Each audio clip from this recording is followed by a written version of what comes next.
Sakshi education official, please like subscribe.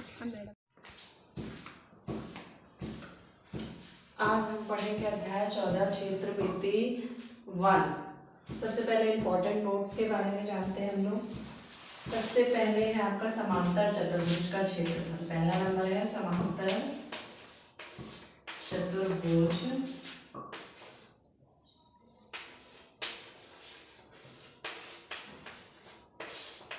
का क्षेत्रफल। समांतर चतुर्भुज के क्षेत्रफल का सूत्र होता है आधार गुणे ऊंचाई।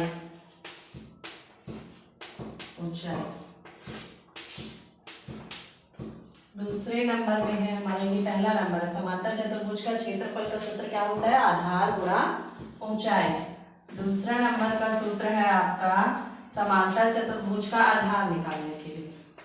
समांतर चतुर्भुज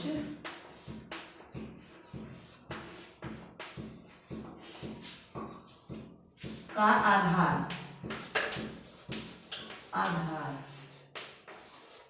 अगर हमको समांतर चतुर्भुज का आधार निकालना है तो उसके लिए आपका सूत्र होगा क्षेत्रफल बटा ऊंचाई।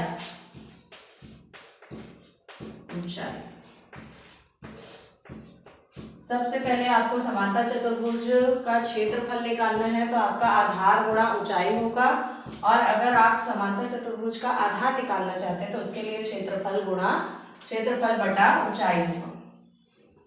तीसरा सूत्र है आपका समांतर चतुर्भुज का ऊंचाई। समांतर चतुर्भुज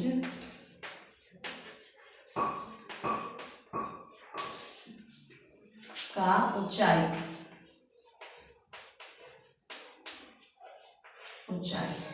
अगर आपको समांतर चतुर्भुज का ऊंचाई निकालना है तो इसका होगा क्षेत्रफल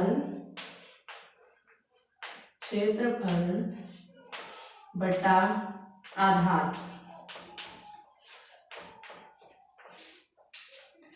एक बार फिर से रिकॉल करते हैं। समांतर चतुर्भुज के क्षेत्रफल का अगर हमको कोई भी क्षेत्रफल निकालना है तो उसका सूत्र होगा आधार गुणा ऊंचाई। अगर हम समांतर चतुर्भुज का आधार निकालेंगे तो इसका सूत्र होगा क्षेत्रफल बटे ऊंचाई। तीसरा हमारा समांतर चतुर्भुज का ऊंचाई निकालना है तो जस्ट इसके अपोजिट हो जाएगा, बराबर क्षेत्रफल बटे आधार।